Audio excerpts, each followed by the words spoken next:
Are you tired of feeling like you're putting in all your strength, but you're still not seeing the results you want in your golf swing? Then it's time to unlock effortless speed in your golf game. We have a 4-part video for you today, 4 simple parts. We'll keep it quick, we'll keep it snappy, and Ben Hogan's with us. Power golf. Quickly before we start, let's get 1,000 likes in this video. Just smash the like button right now. That's great, that lets more golfers see the content. That's more than the subscribe button, so the more you hit the like button, the more golfers get to see free content, which helps me, helps the channel, helps you guys, helps all golfers. You can also be a member of the channel as well. Just click that join button at the top there, or the link in the description below. It costs pennies, it's about the same price as a coffee. Large coffee.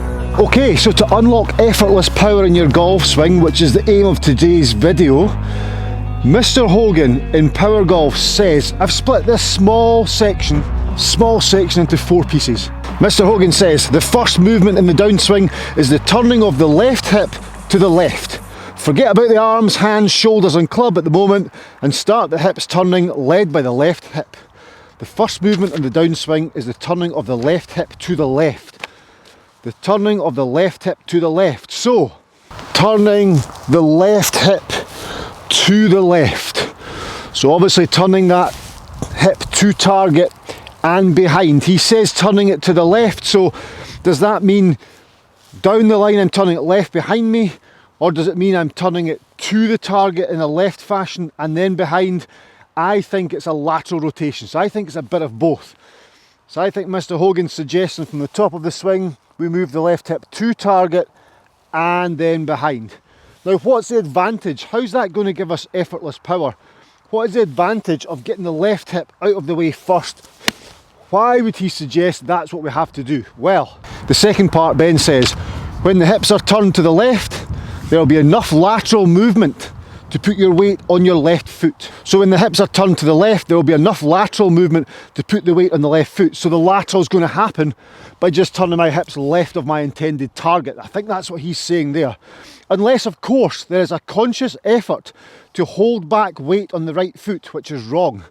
So the lateral is going to happen. That lateral action is going to happen. I'm going to move towards target as it turns left, unless I try and keep my weight on the right. If I keep my weight on the right, the lateral is not going to happen and I'm just going to turn back on myself, which is not what we're after. So effortless power from the top of the swing. The hands and arms do nothing at the moment. Hands, arms and clubs do nothing at the moment. I just move my hip to target, and by turning it left it will laterally go to target. So I just turn it left. Hands and arms do nothing. So I'm there. Wow. Okay, that was good. Part 3. So we're evolving this pretty quickly, but really all we've done there is ensured from the top of the swing to get effortless power that the left hip, the lead hip, goes left. It'll laterally go towards target. Mr. Hogan says that'll naturally happen unless I make an attempt to stick back on my right foot. Brilliant. Now, when you turn the left hip to start the downswing, it gives the hands and arms a running start. So by turning my body first, that is the trigger to pull my hands and arms down without having to actually pull my hands and arms down. Brilliant. In this way, you create all the speed possible with your body before applying hands and arms, or arms and hands. So I apply all the force and all the speeds first. There, there, there. Done nothing with my hands and arms. I've just tried to get the left hip out the way. Hit a pretty good shot. Cool. Number 4. This is where it all ties together. Number 4 is where it ties together. So here we go. This is the clincher. The turning of the hips brings your hands and club down towards the ball approximately 3 or 4 feet. You will then be in a hitting position and ready for the hands, arms and clubs to come into play. Hands, arms and club to come into play. No worries, Mr. Hogan. All I've done there is, I've done nothing with my hands and arms so far. I've come from the top of my swing, I've got my lead hip moving behind me and it's naturally also moving laterally towards target. So to target and behind, a lateral rotation, lateral being a straight line to target, rotation behind, brilliant. And that started the club, that's the head start. Once I've done that, my club, my hands, my arms and my club will drop about 3 feet. So that's the disconnection there of upper body and lower body. So up the top, there my hands come down 3 feet. And now I can fire the hands at the golf ball. That's where the power's going to be. If I fire from the top, what's going to happen? Well, we know. It's at this point in the swing, of course, where the hands, arms and clubs start to make a defined attempt to hit the ball, but not until then. So not until the left hip's got out of the way and my hands and arms and club have come 3 feet further down. That's when I can now hit with my hands and arms. It's at this point in the swing, of course, where the hands and arms start to make a defined attempt to hit the ball, not until then. In starting the club down, with the turning of the hips, you'll be able to hit from the inside out. If your shoulders or hands initiate the movement from the top of the backswing, you would be forced to hit from the outside in, which means trouble. It then continues, but I've highlighted a small bit here where it says your shoulders should follow your hips around. If the hips follow the shoulders around, you'll find the club will travel from the outside in, which is wrong. Okay, right then. So basically, to apply effortless power, we have to get the hips to lead the shoulders. That's it. That is all we have to do, get the hips to lead the shoulders. So I get up to the top of my swing, up here, I get my hips to lead, then my shoulders follow, which brings my hands and arms down, and they can be aggressive. Mr. Hogan talked about wishing he had 3 right arms to apply that force through impact, and that force is applied from here, there, there, there, not from up here, because that would let the shoulders lead the hips, which would be an outside approach, so coming from out to in. So address position. I have a drill for this as well, how we're going to accomplish this. Up to the top, left hip goes forward and out the way, hands and arms do nothing until here, then I can throw them at the golf ball. So I'm there to there, right elbow comes close to right side, there. Hands and arms do nothing, that is all left hip, getting me to here. Then I just let it all happen. All these shots are on the same line. All these shots are on the same line. Again, up to the top. From there, left hip goes to target and behind me. And of course my hands and arms do nothing. You can see how right shoulder, trail, elbow and trail hip have a connection. You can see the shaft is not out the way, it's still, the club head's behind the handle. And then from there, I'm now applying the force of the hands into impact. And that is the hips leading the shoulders. That, for me, is EUREKA golf swing. Up to the top there, and then from there, left hip, there, there, there. Shoulders are quiet, hands and arms and wrists are quiet. Then I can throw it. Again, same strike, same flight, right to left path, attacking the ball from the inside on every shot. Now the drill for this, which I do a lot in my coaching, but I have a better understanding of it now from Ben Hogan's Power Golf book, is simply this. To have the hips lead the shoulders need to stay quiet. Okay, so the right shoulder needs to stay back. So feel as though at impact or the start of your downswing, you keep your shoulders closed for as long as possible. That creates the disconnection. So up to the top of my swing there, I want to feel, this is the drill at the range. Up to the top, then from there, I want to keep my shoulders closed. If I keep my shoulders closed or pointing to the right of my intended target, there, then my hips are going to go, and I feel as though my shoulders are still closed, but they're starting to open, but they're certainly more closed than my hips are, because I've tried to keep my back towards the target or my shoulders closed. Back to target is the same thought. There's 3 ways you can think about it. Up to the top, keeping the shoulders closed, which is there. Keeping your back to target, so at the top of my swing, my back faces the target. Maintain that as I come down. Same thing.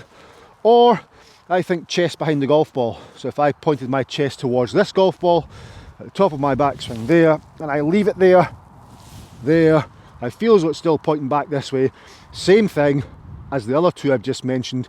Hips are open, shoulders are more closed to the hips, right elbow's close to right side, and club head is behind the handle. Then from there, as Hogan mentions, the body's going to continue turning. I can apply the force and the power down there now with the hands.